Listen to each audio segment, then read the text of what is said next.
Right, hey guys, how are we doing? Back with another video from Totally Not Mark. We're continuing with his JoJo's Bizarre Adventure reviews. We're on part 5, Diamond is Unbreakable. I did like Diamond is Unbreakable, I thought it was really cool. They expanded more with the stand fights, make them a little bit more interesting. The ensemble cast as it grows is fun, and part 4 has my favourite villain. It's not my favourite part 3 is my favourite part, I say this every time. But part 4's villain, amazing. The way he's introduced. But apparently, I don't know if he's doing the manga only, Kira's introduction is different in the manga than the anime. The anime opens up with that eerie little like hand scene, but apparently the manga doesn't have that, if I remember correctly. But we shall see, shall we? Let's get into this. JoJo's Bizarre Adventure Review, part 5. Diamond is unbreakable in this crazy, noisy, bizarre town. It's got the best opener as well. Well, one of the best. It's cheesy. This video is sponsored by Manscaped.com. My God. This is the single best arc of JoJo's Bizarre Adventure I've ever seen by far. Right, your personal opinion. Let it be known that prior to picking up the material for the purposes of this review, I had never really heard anything or seen anything about JoJo's Bizarre Adventure Diamond is Unbreakable. Oh, okay, that's interesting. Well, okay, that's not exactly true. I did know the name, mostly because years back when I said I didn't like JoJo's Bizarre Adventure, everyone and their grandmother aggressively insisted I check out this particular part because, and I quote, "Dude, Diamond is Unbreakable is the sort of JoJo story people who don't like the first few like." Which is a really It's a different type of storytelling than the other 3, I guess. It is. That's what I like about each part, though. My curiosity. Fast forward 3 or 4 years later, and here I am now, having completed Phantom Blood, Battle Tendency, and Stardust Crusaders, all of which I expected to dislike on the outset, but instead ended up loving for vastly different reasons. Which brings me to today, where I stare down the barrel of easily one of JoJo's most popular parts. It's unlike anything that's come before it, and it's exactly it is very stylish. A good story. I'm Totally Not Mark, and these are my first impressions of, thoughts on, and review for the creepy, mysterious, and tension-filled 4th outing by Araki. This is JoJo's Bizarre Adventure. Diamond is Unbreakable. Noisy bizarre town. Yes.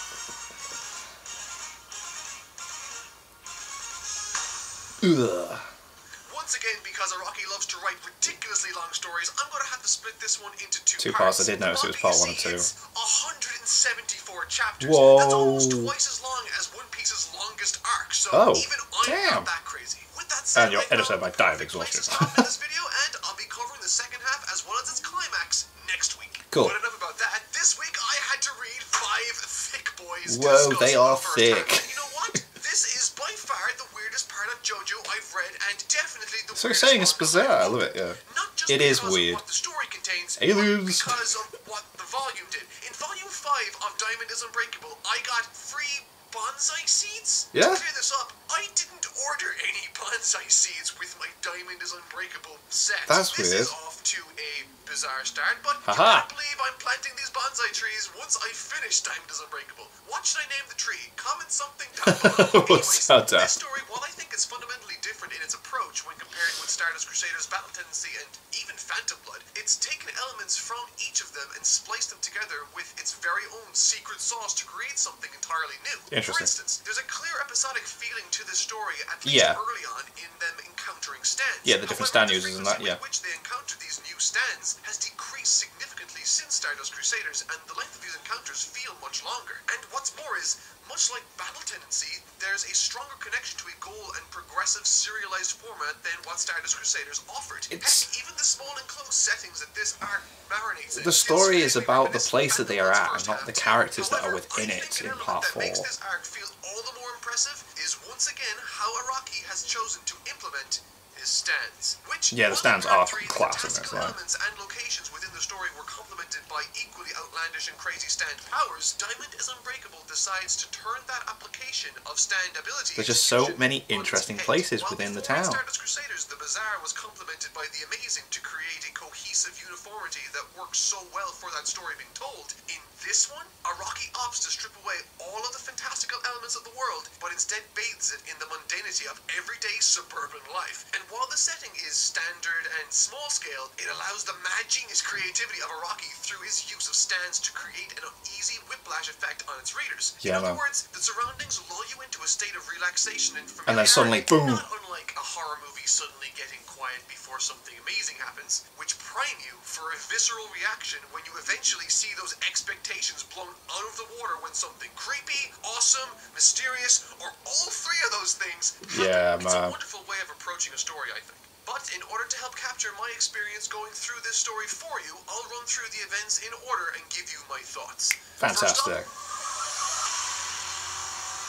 Jotaro meets Josuke. Yeah! Something I've noticed that's become something of a trend across all of these introduction chapters to the stories is that while endearing us to and educating us on the new protagonists of each arc, Jonathan, Joseph, Jotaro, and now Josuke, that typically in some form or expression they involve other characters we've already seen familiarized before, ourselves yes, with, so we know that it's continuing. Because going into JoJo's Bizarre Adventure Day 1, before I even opened Phantom Blood, I thought it was incredibly unconventional to throw caution to the wind and change your protagonist And have a different protagonist each time. Yeah, it is very different. This would not only alienate an audience, but it might even It works so away. well. I don't even know who you are. You will. Whatever the case may be or circumstances in a given arc, you best believe there will always be some remnants of the prior story, or in the case of Diamond is Unbreakable, it has elements of past stories. Plural. Yes. That's right. It does. Right This is we're great. following the point of view of the prior protagonist, Kujo Jotaro, now searching for an individual in a small town in the middle of Japan called Morio. This story, Diamond is Unbreakable, is set in 1999, but was written by Araki in 1992. And Interesting. It's not very noticeable apart from the fact that most people still have crazy 80s hair. And speaking of hair, let's talk about the We've got a lot of music references in this part as well. It's none other than the kind-hearted, short-tempered, and perfectly coiffed Josuke Higashikata. Now 16 He's years based old, on this Prince, young isn't man he? is pursued by the 29-year-old Kujo Jotaro, who is, get this, Josuke's nephew. Let that sink in. It's explained to us that he is the child of Joseph Joestar during a night of passion with one Tomoko, despite him being married for decades and decades. Naughty man. I would have thought. Naughty But man. I guess not, despite this decision being strange to me, and in that it really tears down Joseph in my estimation. Yeah, it does take some of his character away, doesn't it? It makes you like him a little bit less, even though he's the favourite one. Intense moments, but I'll get to that later. During these Intentional, first few chapters, Jotaro informs him that he's there to investigate strange goings-on in the small town after Joseph's Hermit Purple, which is just the most useful plot device, shows an insidious presence looming over the area. And thus are the circumstances setting up this particular arc, and Josuke gets his introduction too, by saving a turtle from some bullies and beats them up and repairs them using his stand. This stand is called Crazy Diamond. Crazy It's super Diamond. fast and can punch real good, but interestingly, It can fix heal and things. recombine what it has destroyed, leading to some of the most graphic images I've ever Yeah, seen. it does have some really, like, graphic stuff happen, like. This story. Interestingly, I love that Diamond is Unbreakable takes care to align itself with the prior story. Yeah. That Dio was the one to ignite the stand inside Josuke, as when he was 4 years old, we are told, much like Jotaro's mother Holly, he fell ill from Yeah, he was ill from it as well at the same time. Yeah, it fits in, it's cool. It went a long way in making this feel more connected to the broader world. And this is where it gets good and gory. Right after Josuke and his little new friend leave after their chance encounter with Jotaro, Koichi. they encounter this dude with a hostage.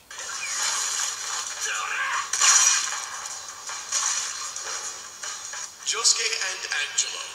This was one of the coolest things I've ever seen. It's sick, isn't it? It's part like is you set the up. main character actually did that. The man And thinks he can do. healed him after. I can't imagine much would hurt more than that, but there you go.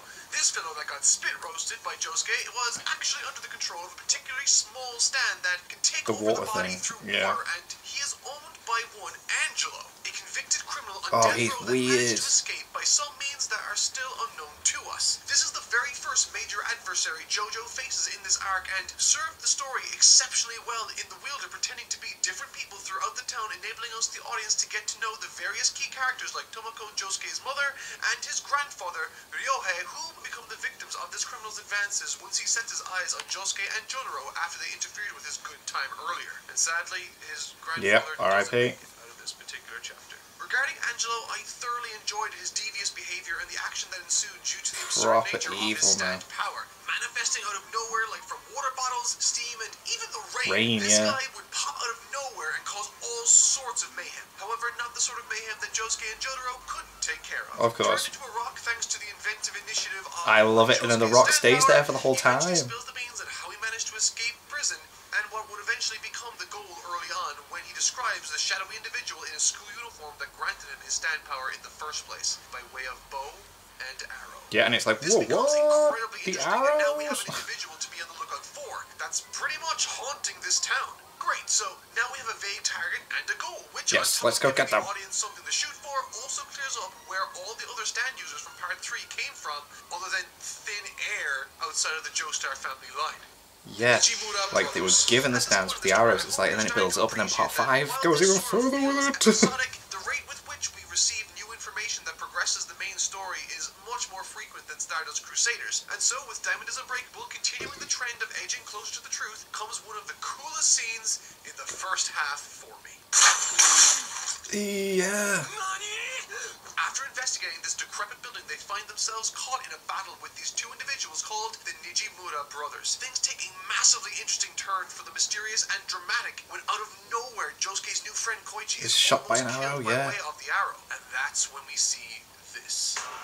Ooh, mysterious. This sent shivers down my spine, made to feel all the worse and more disconcerting due to how warm and familiar this suburban setting is. This yeah, like there's people hiding in the town, man. With stand powers, but it also comes at great risk. Those that are not strong enough to sustain the stand power, they'll die. Much like Holly, could run the risk of dying. Yeah. And by the looks of it, Koichi isn't going to make it. He's not strong enough, but this is where Diamond is Unbreakable's strengths start to show themselves.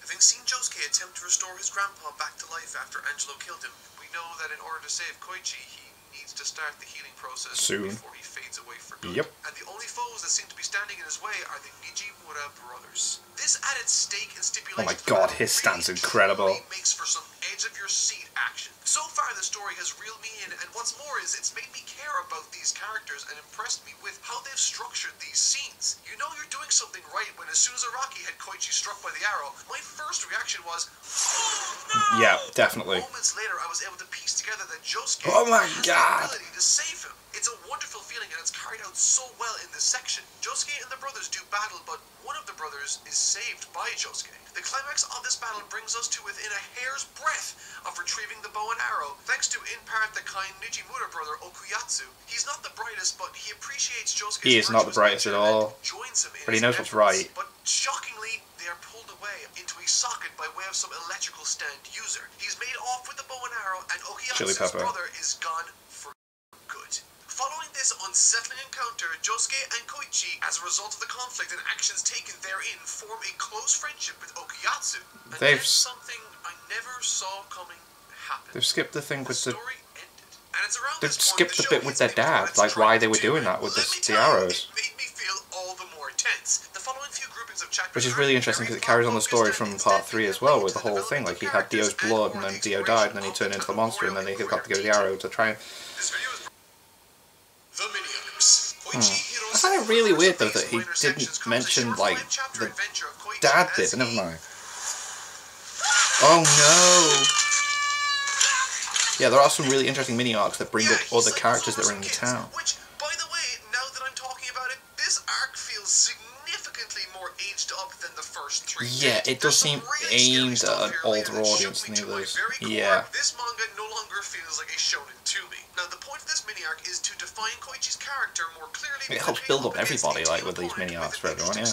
But more so to develop and establish how Koichi's stand is developing. The prior encounter in the old house with the Nijimura brothers, Koichi acquired a stand, but as we saw, it was an egg. Yeah, it did do However, in the fight that erupts forth from this section, his egg finally hatches evolves as Koichi evolves. His stand, which has the really creative power of imprinting onomatopoeia onto the target and forcing that individual or object to hear what is said. Make that sound from that point onward. It's and really the interesting. This section are awesome too. It's a really nice mini arc that helped me gain so much more respect for Koichi as a character. Yeah, mixture of Gohan and Cell. Okay, Red Hot Chili Pepper. Chili Pepper electricity enemy, while its wielder has been elusive and in the possession of the bow and arrow that has been our goal this entire time, despite being immensely slippery and powerful in his own right with some really spectacular action that left me on the edge of my seat throughout. Seriously, this battle and ultimately the person wielding this stand doesn't have much to do with the main story of this arc, but the action and fighting in this part was awesome, and that's something this arc has a lot of. But what I will say about Diamond Unbreakable's beginning is that it is a very long and slow burner, but that's not to say it's bad. In fact, I loved it. This is some of my absolute favorite stuff from the series. Josuke's power to recombine and restore something is one of the most fun powers I've ever seen put to paper. Yeah, they do a lot with it. Seemingly endless, and the means with which it elevates fights is clear to see. But this meandering and almost aimless aspect of the story was something I wasn't expecting. It really caught me off guard, and it certainly became an issue after this fight, seeing as we now have technically achieved our goal. We defeated the electricity dude and have the bow and arrow now. We won. The arc is over. I'm gonna blitz through the next few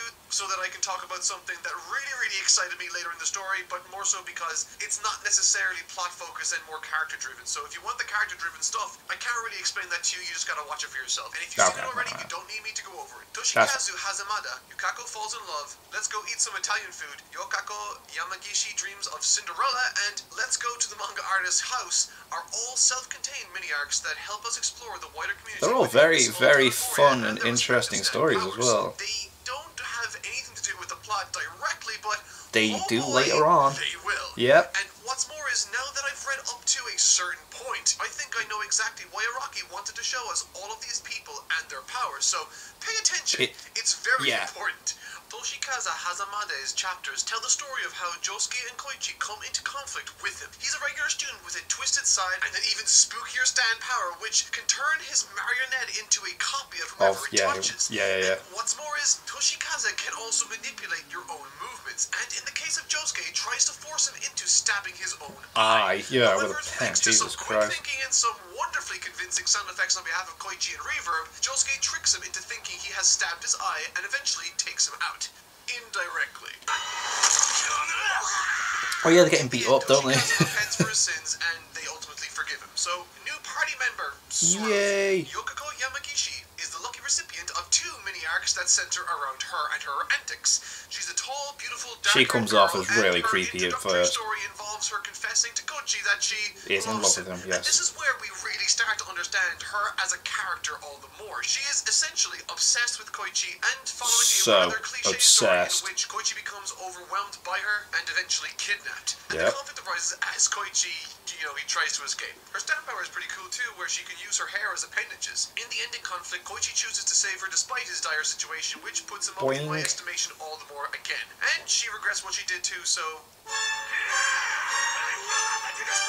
I'm sorry. I'm really sorry. The second story she's involved with begins as she struggles with keeping her distance from Koichi, which she promised she would do after the last event. Once again, longing form. What can I say? This is very clearly a female character written in the early 90s, though in this part we do get to see her engage with another female character Cinderella. that owns a boutique that can, using her stand, change and alter someone's face. This will become very important later. Yoko utilizes this to try and change her appearance. It's all very subtle. Koichi yet again. It sort of works, but not because she's super hot, but because she seems like a more relaxed person, and he felt guilty about her feeling guilty. There's some creepy moments in here too, like her losing her face for a while.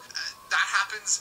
Overall, I like these 2 stories somewhat. They weren't super interesting, but they were fine, and they served their job of introducing us to this character. Yes. And I like her. Let's Go Eat Some Italian Food is probably the most simple of all these small stories. Brilliant. They think he's evil, and every time it just builds up. It's so funny. Go get some grub. The grub has some crazy side effects that are mostly positive for Okuyasu, and Josuke is very suspicious. It's a really funny, it's amazing. It's like, oh no, what's he gonna do? I feel amazing. It's one of the funnier, more lighthearted aspects of the show, and introduces us to this chef. And finally, in Let's Go to a Manga Artist's House, our newly acquired ally Toshikazu tag teams this one with Koichi once again, who's getting an enormous amount of shine as they decide to fanboy over this popular manga artist's house and where he lives in hopes to meeting him in real life. Within the world of JoJo's Bizarre Adventure, he is an incredibly popular manga. Isn't the mini-series getting put on Netflix on like the 18th as well? Next week. Oh, I can't wait. More JoJo's. Creepier power which allows him to read people's life story like manga, and is even able to alter it directly affect the person he targets, as you will soon see. So weird how the pages peel off. With this particular mini arc, Araki's efforts are paying off. There's a considerable amount of time being spent away from Josuke, which makes him feel all the more important and impactful when he does eventually show back up in the story. We have all of these new characters all over the town now that we're familiar with, and we have so many different powers at our disposal. There's so much going on now, yeah. Also important because that electricity-based stand that reclaimed the bow and arrow we've been after all this time earlier, that isn't even remotely what this story is about. Congratulations, you've just graduated diapers in the world of Diamond is Unbreakable, because what happens after this is the real story, and it's easily my favorite part of this arc and any arc of any JoJo part I've ever seen. And it's not even close. The serial killer of Morio. It's so sick because it's been going on for years. A quest or a series of battles necessarily. It's a murder mystery as we take a really interesting look into this town's dark history. This part of the story literally freaked me out and achieved a sense of creepiness I haven't seen in a manga before. So let's dive right in.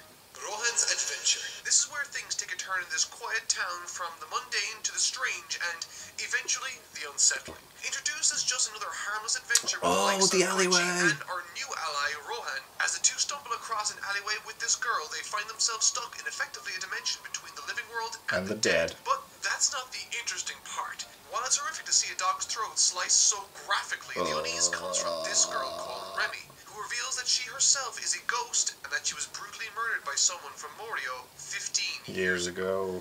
And that he is still around. Yeah, it's like, what? To this very day. What a twist! I love that this story sprung this massive plot point out under our laps, out of effectively nowhere, all the while we were expecting just another slice of life chapter or episode. And this is not where this one ends either. Just barely succeeding to get out of this strange ghost dimension thanks to the quick thinking and nerves of Rohan, Josuke is brought up to speed on everything. However, since this serial killer in question isn't a confirmed stand user, he concludes that it's a job for the police, which is fair considering they've been looking for this looming evil over the town in the form of a stand user all of this time. So it stands to reason to remain focused. And that's when the manga does something I really wasn't prepared for. They immediately revealed the killer. Driving home from work, talking to someone in the passenger seat, it's just that hand. This passenger before he attempts to help her out of the car seat. And that's when the camera pans out to reveal a severed hand. The way he talks it's so weird but creepy and cool. It for whatever reason really stayed with me and truly horrified me. But what I found interesting more than perhaps anything else was how Araki saw fit to structure this particular encounter. His viewers now know who the killer is. But no one else does. After finding out that there was one, but no one else does. Yeah. This turned out to be a spectacular decision for later. It's so sick, isn't it? Because we know the whole time, and it's like, how are they gonna find out? How are they gonna know? Standalone 7-chapter story introducing us to a new member of the Morio community called Shigechi. Pretty much taking the focus in this section is the relationship and overall dynamic between it's so fun. seemingly sweet and innocent but Shigechi and the duo of Josuke and Okuyatsu. Money. Short on money, once they learn of Shigechi's stand power harvest and its unique abilities, they see an opportunity to leverage their ideas with his ability to get some quick cash. The plans go perfectly according to Josuke's they got a lot of money. However, unable to see Josuke's utility and feeling like he did all the work, he didn't. Shigechi hoards all of the earnings for himself while throwing some change towards JoJo and his friend. This takes a turn for the worse when they suddenly realize that they've won a lottery ticket. Naturally, things escalate from here and climax in a stand battle with Josuke, Okuyatsu, and Shigechi. They fight in another terrifically unique battle with some terrifically clever implementations of Josuke's ability, which the longer this story goes on for, the more and more stuff he could do with it. Ability and its utility within a story. The best way for him to take charge of this particular situation in dealing with this surprisingly powerful harvest stand was when he ripped up the winning lottery ticket in front of everyone, making him suddenly the most important person and the only one who can bring the winnings back to reality. Shigechi learns a valuable lesson, and the three friends go on to the next day with their winnings and a newfound respect for one another. Yoshikage Kira wants to live. I just wants to live a quiet life, man. Just wants to be left alone. Nothing but suspense. No. And I think it should go without saying that it's my absolute favorite part of this arc so far. Yeah. Kicking things off perfectly by once again so making weird. Me totally grossed out by this Kira character as he punctures and purchases a sandwich with a severed hand under his coat. However, things take a turn for the surprisingly interesting and tense when Shigechi accidentally takes his bag containing the rotting severed hand of his most recent victim. He thinks it's his. As a result, a direct DNA and fingerprint tie to Kira as the serial killer of Morio. Because of this, the episode now employs two great writing techniques, some of my favorites. Alfred Hitchcock's bomb under the table and dramatic the anticipation. It's like, ooh. This scene, we know that the bag will eventually eventually be placed into plenty of scenarios where Kira runs the risk of being discovered, and we are waiting for that moment, all the while occupying Kira's point of view and wondering what he might do if it is exposed. Secondly and finally, dramatic irony preys on the knowledge of the audience and the lack of awareness. Yes, we know, yeah. They have no clue. What's in the bag, but Shigechi, Josuke, and Okuyasu don't. They have it no makes clue. It all the more tense as we have no idea what Kira might do if they see it. Well, I mean, one could only assume, right?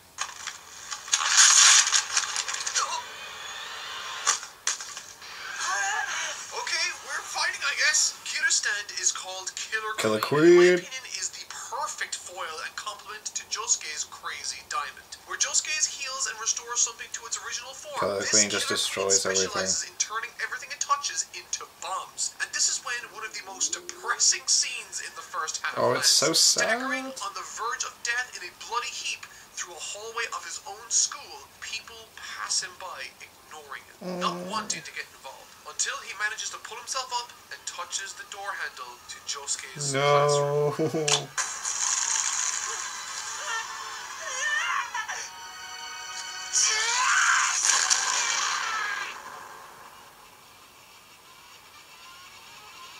This is what I was talking about earlier when I knew what Araki was doing within Morio. He wanted us to feel some sort of connection to these characters. Yeah, he wants us to. Yeah, so if anything happens, we're like, whoa. From the pages of this story.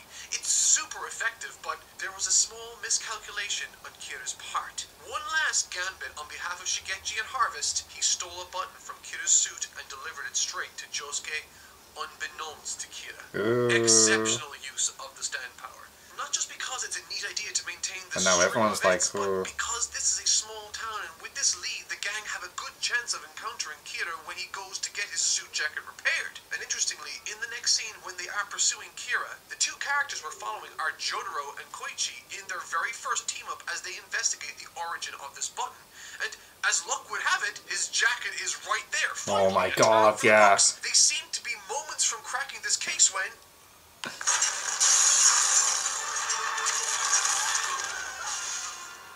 The brutality of this scene is phenomenal. Yeah. And what's more is, the killer is right He's there! He's behind the door! Which means it's time for Star Platinum to duke it out, I guess. But this Kira character with his Killer Queen isn't simply a one-trick pony either. Putting Nah. on his brand He's new got different abilities. drone that seeks out heat signatures and explodes on impact. The only time a character is performed in any meaningful way after their introductory arc has been Joseph in Stardust Crusaders. But with Joseph being so much older in that section, and with it all containing a new power system taking hold, Joseph felt significantly nerfed as a result. However, in this battle sequence with Heart Attack, Jodoro feels just as powerful as he ever has, utilizing everything he's come to be known for.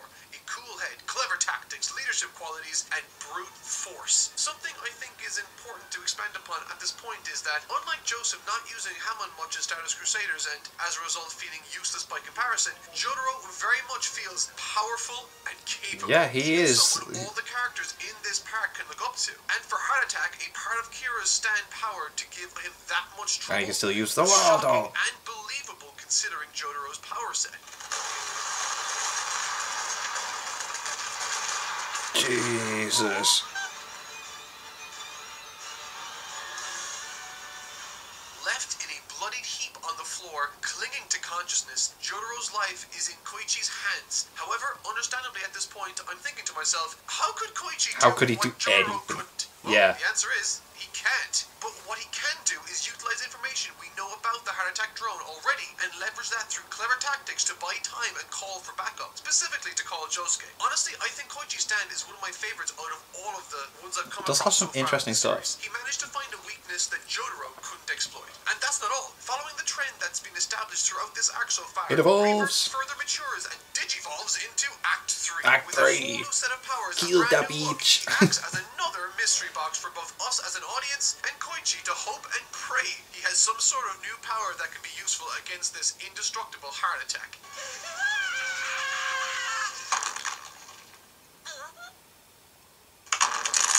Hell yes.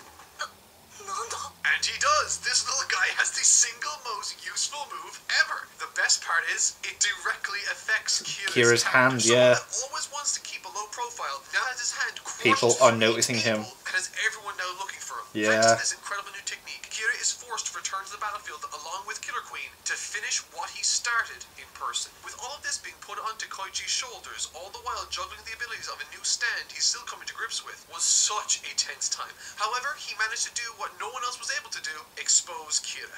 Enraged by this, he flattens Koichi and moves on to the killing blow.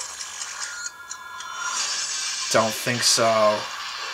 He's absolutely screwed and he's still getting up. Out of my chair when I saw this.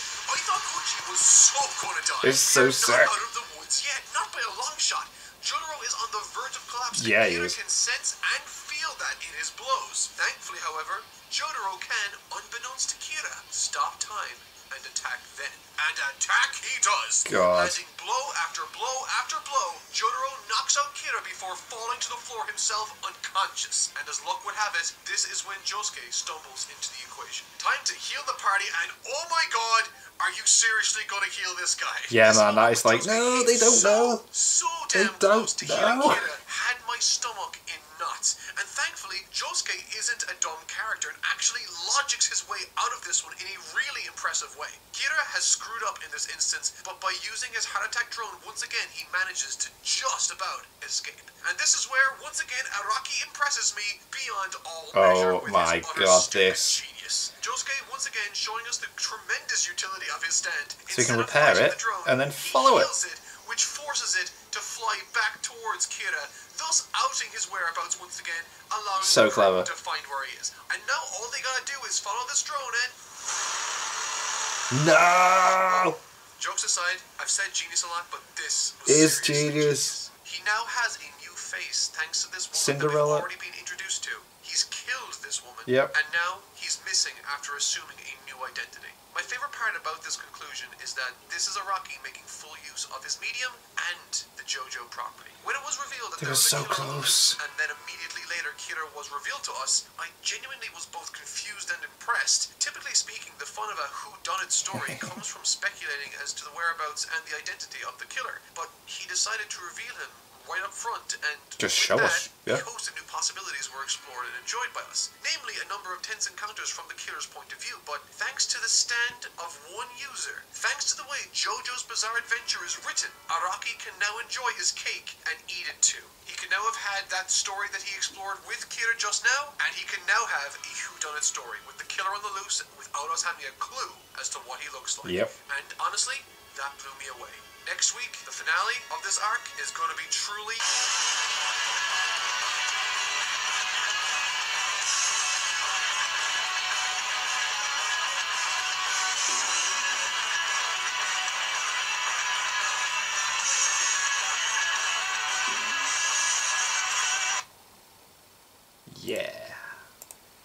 Yeah, the Kira stuff is like my favourite things. It's like, so cool. They nearly got him, and then everything that's been introduced, you think like there's such silly little story bits, but then it comes together and it's like, and it makes sense and it flows, and you feel bad about the way certain characters have been affected in that, and it's just, it's tense.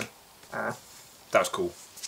So yeah, we'll find out what he thinks of the second half of part 4 in his part 6 of the reviews. And then I'm interested to see what he sees of part 5. And again, I said I'm not going to check out if he does part 6 and 7 and that, because I'm just anime only. So I apologise if he does and I'll leave those. But thank you guys very much for watching. What do you guys think of that? What do you guys think of this? Click like, subscribe if you haven't already. Leave comments down below. Let me know what I should want to discuss in future videos. And I'll see you guys next time.